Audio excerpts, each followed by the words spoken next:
How to block someone on TikTok. Hey everyone, welcome back to our channel. In today's video, I will guide you on how you can block someone on TikTok, so make sure to watch the video till the end. If you want to block someone on TikTok, it's actually quite simple. All you have to do is go ahead and then first of all launch the TikTok application here. Just head over to that person's page or profile that you might want to block. So let's say that this is the person that I want to block. What do I do in this case? Well, in order to actually block them, I need to tap the share icon located at the top right hand side of the screen, as you can find there. Once you tap on that particular icon here, you should be able to see this little option known as block.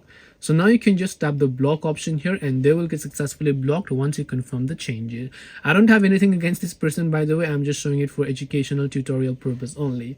This way you can block someone on TikTok. Hope this video was very helpful. If you have got any questions, feel free to leave them down below. Thank you for watching till the end of this tutorial and see you soon in the next video.